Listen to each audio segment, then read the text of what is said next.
Grüß euch Gott. Sagt mal, seid ihr auch in den April geschickt worden, ja? Der gute Meister Eder und der Pumuckl sind nämlich auch reingefallen. Aber wer zuletzt lacht, der lacht bekanntlich am besten. Und wer zuletzt gelacht hat? Nun, das will ich euch erzählen. Erinnert ihr euch an die Stammtischrunde, zu der der Meister Eder ab und zu geht? Ein Spengler, ein Mechaniker und ein Schlosser gehören dazu. Vor allem an den Schlosser, Karl Bernbacher heißt er, solltet ihr euch erinnern, der hat den Meister Eder wegen seines Pumuckls besonders ausgelacht. Und weil den Pumuckl diese Auslacherei sehr geärgert hat, hat er damals den Schlossermeister wieder geärgert, bis der auch nicht mehr wusste, ob er an einen Kobold glauben soll oder nicht. Seitdem lachen sie den Meister Eder nicht mehr so viel aus. Aber die Koboldsgeschichte ist ihnen doch ein Dorn im Auge geblieben. Und so ist es gekommen, dass sie, als sie am Tag vor dem 1. April wieder einmal beisammen saßen, sich einen Aprilscherz ausgedacht haben. Prost. Prost. Übrigens, wisst ihr eigentlich, dass morgen der 1. April ist? Jäckel, ja. Gut, dass du mich erinnerst.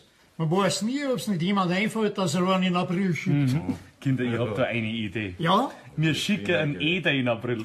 Ja. Ja, der will uns doch ewig weismachen, dass er einen Kobold hat. Ja, der hat uns ja schon so tratzt damit und jetzt tratzen wir einmal ihm. Ja, aber wir? Behaupten wir, dass wir jetzt auch einen Kobold haben. Ja, wir lassen was verschwinden und sagen, das war der Kobold. Ja, na, sagt er, kann schon sein und aus ist. Nein, das müssen wir ganz anders machen. Wir behaupten, wir hätten erfahren, dass noch jemand einen Kobold hat. Und zu dem schickt man hin. Ja, meinst du, dass er das glaubt? Warum denn nicht? Warum soll ausgerechnet er den einzigen Kobold haben, den es auf der Welt gibt? Ja, das ist eigentlich auch nicht zu meinen. Na, ist auch nicht. Also gibt's nur einen zweiten. Und der hat so Sehnsucht, den ersten kennenzulernen.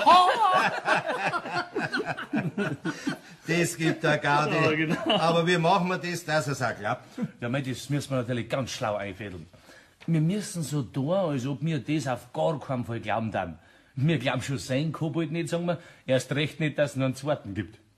Das ist uns bloß erzählt worden und wir erzählen es ihm halt weiter für den Fall, dass es ihn interessiert. Naja, er kann ja einmal hingehen, wenn er will, sagen wir, mitsamt sein Kobold und den zweiten Koboldbesitzer aufsuchen. Und vielleicht sind die zwei Kobolde Brüder. Und feiern dann fest, verstehst du? Nein, eine Fantasie hast du, du sollst Schriftsteller werden. Ja, aber die Geschichte darfst du mir eh noch nicht erzählen, wenn ich dabei bin. Ich muss so lachen, dass er alles merkt. Nein, mein Lauer darf man natürlich nicht. Ja, aber wir müssen uns auch ausdenken, bei wem der zweite Kobold lebt. Bei einem von uns. Nein, nicht bei uns. Das hat er viel zu schnell heraus. Er muss schon mindestens durch die halbe Stadt gehen. Und es muss jemand sein, den wir auch kennen, damit wir auch erfahren, ob er hingegangen ist und was er gesagt hat. Ja, und es muss einer sein, der auch Holz verarbeitet. Dann wird's glaubwürdiger. Ach so. Kobolde sind nur, wo es Holz gibt. Das hat er da damals gesagt. Ja, also ich weiß jemand. Ja, wen denn? Ja, ein Drechslermeister Zacharias. Das ist einer, der für Kobolde gar nichts übrig hat. Die zwei, wenn ich mir beieinander vorstelle, wie sie über einen Kobold reden. Sag mal sein Zacharias, dass der Eder kommt. Wo? Das sagen wir nicht. Na, wird's ja viel komischer. Siehst du, der 1. April? Kennt der Eder den Zacharias? Oh, ich glaub nicht. Und wenn, nachher nur ganz flüchtig. Also, wenn ich mir vorstelle, wie der Eder beim Zacharias ein Kobold sucht. Und wie der Zacharias den Eder für narrisch war. Kobolde, vereinigt euch. Psst, nicht so laut. Wenn der Eder reinkommt, dann haben wir doch gar nicht den notwendigen Ernst. Ja, und wenn er heute nicht kommt? Macht auch nichts. Dann geh ich morgen gleich zu ihm hin und sag's ihm.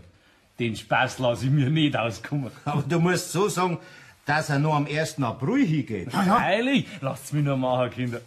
Also, für den Aprilscherz zahl ich eine Runden. Wird ein Runden Zwetschgenwasser auf meine Kosten. Der Meister Eder ist an dem Tag nicht an den Stammtisch gekommen. Und so ist am nächsten Tag, dem 1. April, der Schlosser zum Meister Eder gegangen. Natürlich hatte Eder an dem Tag nicht auf den Kalender geschaut, und auch wenn er es getan hätte, wäre ihm wahrscheinlich gar nicht in den Sinn gekommen, dass ihn jemand in den April schicken könnte. Seit Jahren hat ihn niemand in den April geschickt, Und der Pumuckl wusste von dieser menschlichen Sitte, oder sagt man besser, Unsitte, nichts. Der kleine Kerl saß gerade in seiner Schaukel und dichtete. Oh, was bin ich schlau, schaukle auf der Schau, kell und bin ganz sitt, Sam auf Tritt und Schritt. Ui, ui, ich habe eine neue Art Gedicht gefunden, das sogenannte Trenngedicht. Hast du das gehört? Ja. Gut ist es. Was? Jupp, heidi, heidei, wie bin ich doch weise, wenn ich neue Gedichte mache, juche.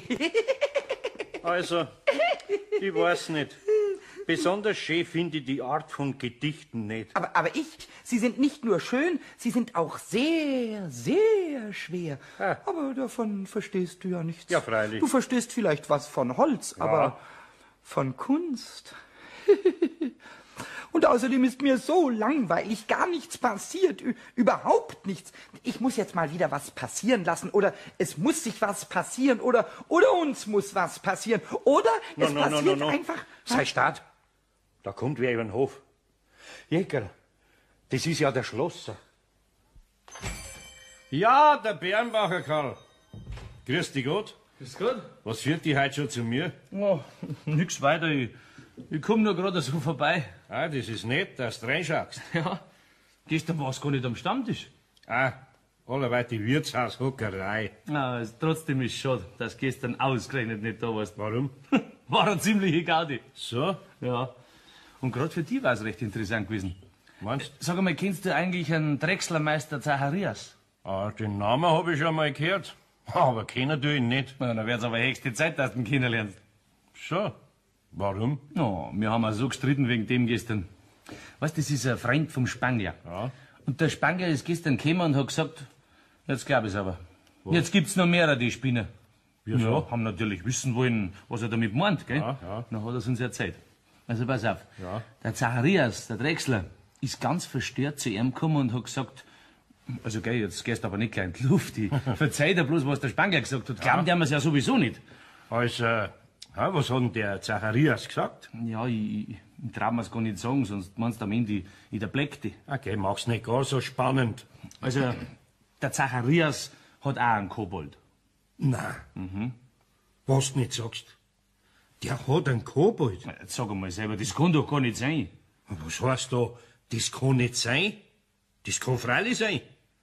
Warum soll es denn nicht mehr ein Kobold geben? Ja, das hat der Mechaniker auch gesagt. Wir sind direkt in Streiten gekommen deswegen. Die einen haben gesagt, es gibt überhaupt keinen Kobold und die anderen haben gesagt, wenn schon, dann kann es auch mehr geben. Also weißt du, ich finde, und das finden wir alle, ich finde, du solltest sozusagen als Fachmann einmal zu dem Zacharias hingehen. Hat der Spangler den Zacharias von mir erzählt? Aber, ja, das weiß ich jetzt gar nicht, ob er da was erzählt hat. Na ja, war ganz interessant. Gell? Ja, ich kann einmal gelegentlich beim Zacharias vorbeischauen. Braucht der ein paar Drechsel die Käpp von einem alten Bauernschrank hin? Na du, also weißt du, wenn du schon hingehst, nachher, dann müsstest du heute noch hingehen. Heute noch? Ja, der Zacharias will nämlich verreisen, ja. Und zwar morgen. So? Ja, ich glaub, der will seinem Kobold auskommen, weißt? Oder loswerden wollen, oder irgend sowas. Jedenfalls, wenn du nicht gleich heute noch hingehst, nachher kann's leicht sein, dass der Spuk vorbei ist. Heute noch? Ja? Ja, heute hab ich aber gar keine Zeit. Aber geht so. Nachmittag wirst du doch eine Stunde rausschinden können. Und anschließend kommst du noch rüber zum Wirt und verzeihst uns, was an der ganzen Geschichte wahr ist. Hm? Wo wohnt er denn, der Zacharias? In der Bremerstraße, auf Nummer 5. In der Bremerstraße? Hä? Ah, das ist ja auch nicht gerade der nächste Weg. Ja, geh, dann fährst halt mit der Trambahn. Ja, das werde ich dann schon sehen. Also, ich bin gespannt. Gehst hin, gell? Bremerstraße 5, nicht vergessen. Zacharias heißt er. Ja. Fragst halt ein bisschen vorsichtig, nicht? Kannst ja deinen eigenen Kobold mitnehmen. Und sagst einen Gruß vom Spangler und, ich muss jetzt wieder gehen. Die Arbeit ruft. Also, servus, Eder, gell? Ja, servus, Bernbacher. Oh! Na, was hast denn? Haben meine Ohren recht gehört? Ich springe auf der Stelle durch die Decke. Ich reiße mir einen Fuß aus. Ich zersprenge. Noch ein Pumuckl. Ja, meinst, dass das gibt? Gibt's außer dir noch mehrere? Nein, nein, nein, also solche wie mich, das gibt's nur einmal, nämlich mich. Ich meine, so schlau und so gescheit und so brav und so lieb und so alles miteinander. Das bin nur ich. Jawohl, aber andere Kobolde, also ich bin noch nie einem anderen außer mir begegnet. Aber es kann natürlich schon sein. Dass du dich da eigentlich noch nie darum gekümmert hast. Wieso? Das wundert mich eigentlich. Ja, das ist ja gar nicht Koboldsart, nach anderen Kobolden zu schauen. Das ist das ist mehr so, also, das kann man ja kaum aussprechen, Heinzelmännchenart oder Gartenzwergeart. Die müssen immer in ganzen Horden zusammenleben, weil einer allein ja gar nicht so tugendboldig sein kann. Ich bin aber kein Tugend, sondern ein Kobold, verstehst du? Ja, und ob ich das verstehe. Also? Aber sag einmal, was soll man jetzt machen? Soll man da hingehen? Ja, natürlich gehen wir dahin. Ich tät ja ganz gern Erfahrungen mit jemand austauschen, dem's so geht wie mir. Nur eins möchte ich vermeiden, dass ich nachher 2 Kobold am Hals hab. Der Zacharias will doch den sein loswerden, das hast du ja gehört. Wenn es ein richtiger Kobold ist, wird er ihn nicht los. Das weißt du ja von mir. Komm, da gehen wir jetzt mal gleich hin. Gleich auf der Stelle. Na, gleich kann ich nicht. Warum? Ich muss schon zuerst die Arbeit da noch fertig machen. Aber heute Nachmittag können wir ja mal hinspazieren. Gut, und ich mache inzwischen ein Gedicht, und zwar ein Meistergedicht, und das bringe ich mit. Dann wird er gleich sehen, dass ich ein fabelhafter Kobold bin. Ja, aber der Zacharias kann die ja nicht sehen.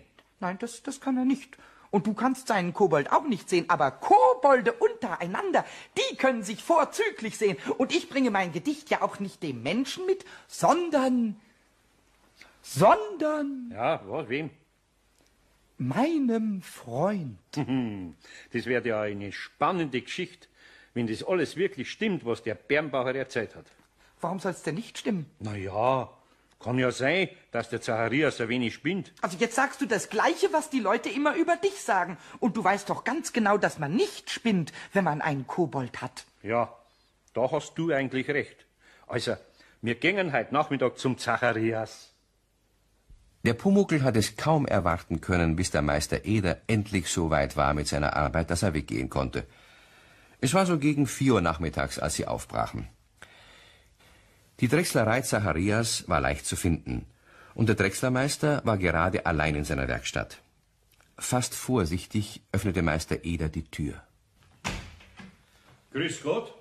Grüß Gott. Sie wünschen? Eder Horsi. Hat Ihnen der Spanglermeister Schmidt von mir erzählt? Der Schmied? Na, nicht, dass ihr wisst. Ja, also, ich bin Schreiner. Der Schreiner Eder. Ja. Und der Pumuckl ist auch dabei. Wer? Der Pumuckl. Wissen Sie, das ist mein Kobold. Ihr. Was? Mein Kobold. Pumuckl heißt er. So. Pumuckl. Hm. Ein netter Name. Sehr nett. Und wie heißt der Ihre? Wer? No, Ihr Kobold halt. Wissen Sie, mir gegenüber können Sie ruhig zugeben, dass Sie einen Kobold haben. Ich halte Sie nicht für narrisch. Ich kenn das. Man mag gar nicht drüber reden, weil einer jeder reif fürs Irrenhaus halt. Ja, euer Dings.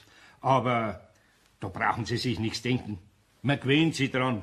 Ich weiß nicht. Doch, doch. Ich hab mir jetzt seit 3 Jahren, und es ist mir völlig wurscht, was die Leute denken. Sie haben den Ihren noch nicht so lang, gell? Nein, gar nicht, aber entschuldigen Sie, Herr Eder. Herr Eder, ich muss jetzt weiterarbeiten. Ich will Sie ja gar nicht aufhalten. Aber wo haben Sie denn Ihren Kobold? Wissen Sie, mein Pumuckl freut sich ja so, und wir sollten die 2 da ein bisschen zusammenlassen, nicht? Ich verstehe eigentlich nicht so ganz, was Sie wollen. Soll das Ganze ein Aprilscherz sein, oder? Aprilscherz? Ja, immerhin ist heute der 1. April. Was das? Heute ist der 1. April? Ja? Ja, dann sagen Sie, Ja. haben Sie gestern einen Schmied getroffen? Ach, wo? Den Schmied habe ich schon mindestens 14 Tage nicht mehr gesehen. Und Sie verreisen auch nicht morgen? Ich und verreisen, keine Spur. Dann haben mich die Pfeil grad in April geschickt.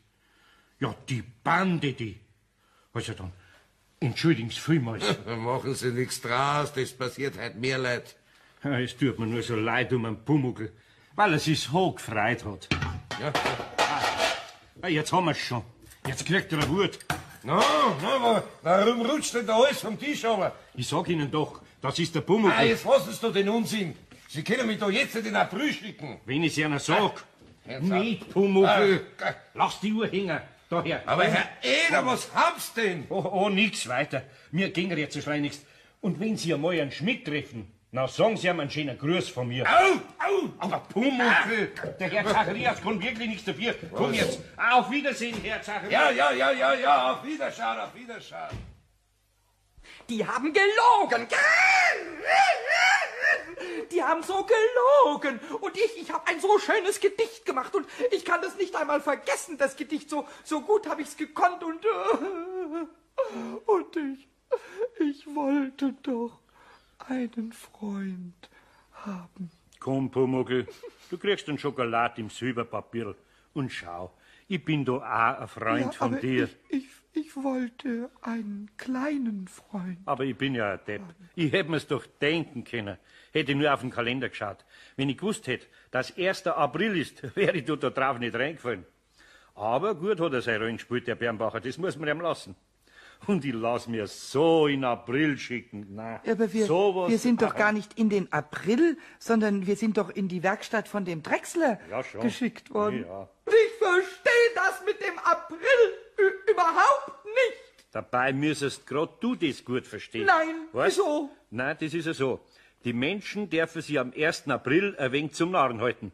Man sagt was nicht stimmt, und wenn der andere drauf reinfällt, ist er ein Aprilaff. Aber ich sag nie was nicht stimmt. Und ich will auch kein Aprilaff sein. Ich mag Affen überhaupt nicht. Und du sollst auch kein Aprilaffe sein, sondern der Mensch, der uns so angelogen hat, der soll ein Aprilaffe sein. Jawohl. Ja. Jawohl. Dieser Mensch, dieser Ja, Mensch. den darf ich auch gern wohin schicken. Ein bisschen revanchieren, das wäre ganz schön. Du bist auch für Rache. Ja, Ja. Ich wäre auch für Rache. Ui, dann wollen wir uns doch auf der Stelle rachen. Rächen, Gut, ich bin zu jeder Räche bereit. Rache.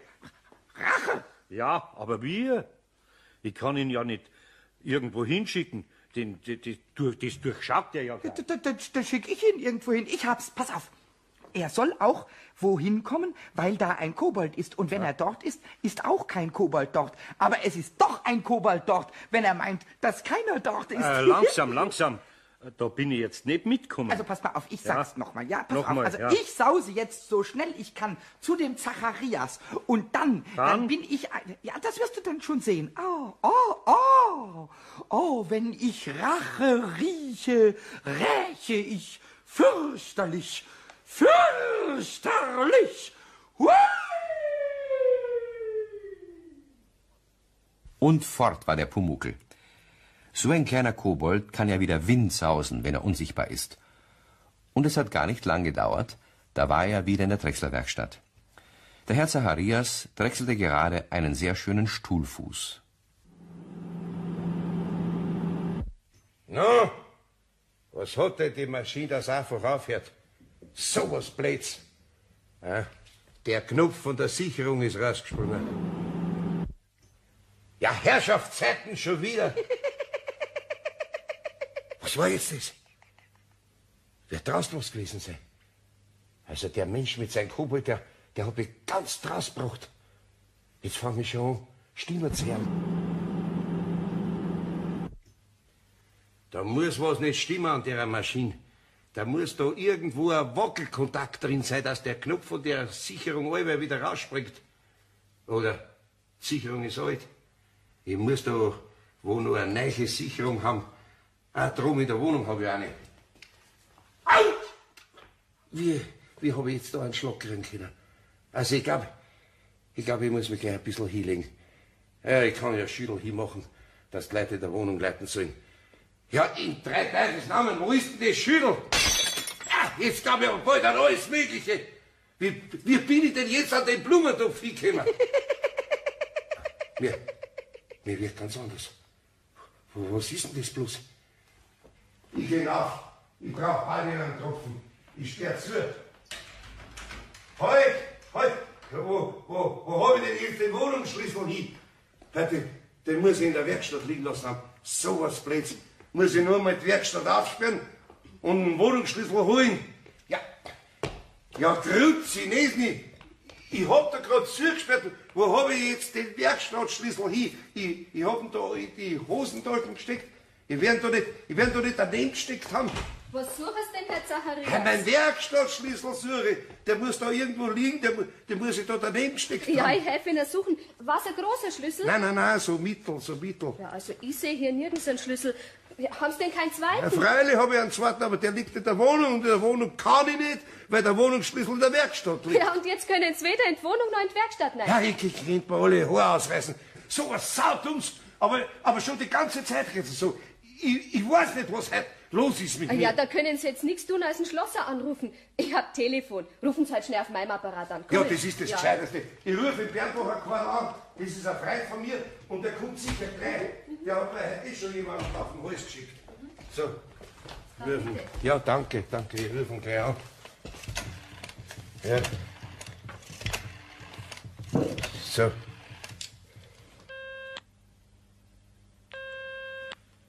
Hä? Bernbacher? Ja, hier ist der Zacharias. Ja, der Zacharias, servus. Sag einmal, war der Eder bei dir? Ja, der war da und seitdem geht alles schief. Ja, du wirst doch nicht glauben, dass du wirklich einen Kobold hast. Ja, ich weiß nicht, was ich glauben soll. Jedenfalls habe ich mich hinausgesperrt und zwar aus der Werkstatt und aus der Wohnung. Du musst gleich herkommen, ich kann nicht weiterarbeiten oder sonst was tun. Ja, freilich. Ein Aprillauf wäre sein. Das habt ihr euch bloß ausdenkt. Nein, Ehrenwort nicht. Du musst mir helfen, du hast da einen Wagen, komm schnell her. Ja, Keko, ich bin doch nicht blöd. Ah, jetzt hör auf mit deinen Sachen da drüschicken. Wenn ich da sage, ich sitze jetzt da in der Wohnung von der Frau Schneider und kann nirgends rein. Und wenn du nicht weißt, nachher kaufe ich dir eine Flasche Schnaps. Was? Das ist ein Wort. Also, ich komm gleich. Gut. So kam's, dass der Schlosser zum Zacharias gefahren ist, der in der Wohnung von der Frau Schneider auf ihn gewartet hat.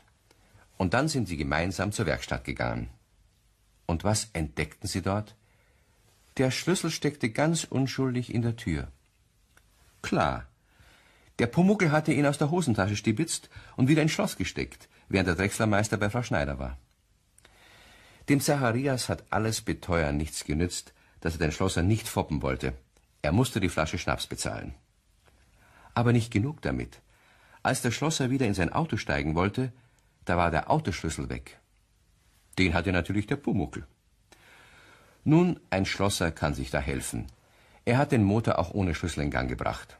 Aber sobald das Auto angelassen war, ertönte die Hupe und hörte nicht mehr zu hupen auf. Und warum? Der Pumuckl saß drauf.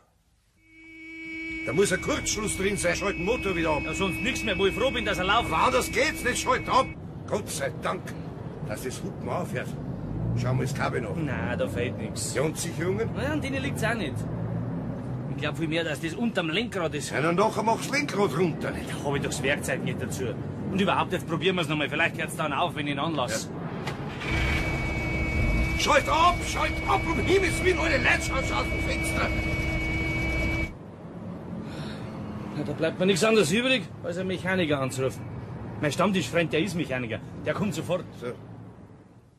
Ja, er ist auch gekommen, aber nur nachdem ihm der Schlosser 2 Maß Bier versprochen hatte, als Sicherheit gegen einen eventuellen Aprilscherz, den der Mechaniker ebenso hinter der Geschichte vermutete wie vorher der Schlosser. Schließlich hatte der Mechaniker ja die Sache mit dem Zacharias-Kobold mit ausgeheckt, und dass er jetzt ausgerechnet auch zum Zacharias sollte, er war sehr misstrauisch.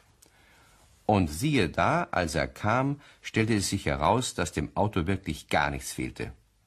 Kein Wunder, denn der Pumuckl war eben von der Hupe heruntergehüpft. Jetzt wusste wirklich keiner mehr, wer wen in den April geschickt hatte.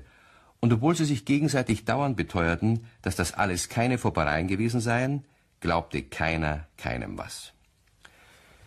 Schließlich ist Zacharias wieder in seine Werkstatt gegangen und nicht mehr in die Wohnung, und die beiden fuhren heim. Auf dem Rücksitz aber hockte der Pumuckl und hielt 2 Schlüssel fest in seinen Fäusten. Den Autoschlüssel und den Wohnungsschlüssel vom Drechslermeister Zacharias. Die beiden Schlüssel brachte er dem Meister Eder, der gerade dabei war, zum Stammtisch zu gehen, wie es ja ausgemacht war. Der Pumuckl hat ihm schnell alles erzählt, und beide freuten sich diebisch. Und weißt, was du jetzt noch tun musst? Die beiden Schlüssel in die Joppentasche vom Schlosser praktizieren. Ja. Oh, die Stunde sei gesegnet, wo der Schlosser mir begegnet. Und zwar tust den Autoschlüssel rechts und den Wohnungsschlüssel links rein. Ja? Wer gelacht, wird gemacht. Los, schnell, komm, gehen wir. Die Handwerker waren schon versammelt, als der Meister Eder mit seinem Pumuckl ankam. Und im allgemeinen Trubel war es natürlich für den Pumuckl leicht, die beiden Schlüssel in die Joppentaschen vom Schlosser verschwinden zu lassen. Ah, da kommt ja der Eder. Grüß Gott, Benannt. Grüß dich. Jetzt sag einmal ehrlich, Eder, was hast du mit den Zacharias ausgemacht? Das war doch eine abgehalte Sache mit den Werkstattschlüssel. Weil's dir geärgert hast, weil wir den nach Brühl geschickt haben. Ja, habt's mir doch nicht in eine Brühe geschickt. Komm, tu doch nicht so. Wir wissen ja längst, dass du draußen warst beim Zacharias. Warum? Wart's hier auch draußen? Geh, tu da nicht so. Und nachher habt ihr euch das ausdenkt, dass wir zwei auch rauskommen müssen. Er wegen dem Schlüssel und ich wegen dem Auto. Aber wenn ich dir doch sag, das mit dem Auto ist wirklich wahr. Also, jetzt streit man nicht. Jetzt wollen wir's wissen, wie es war. Also, Eder, du warst draußen. Ja, und dein dummes Gesicht hätte ich sehen wollen. Was ihr bloß habt? Ich war draußen und ich danke euch recht schön für den Hinweis. Bitte, bitte. Ja. Der Zacharias hat wirklich einen Kobold. War sehr interessant für Jetzt mich. hör auf. Aber wenn ich euch sag, das ist ein Kobold, der auf Schlüssel spezialisiert ist.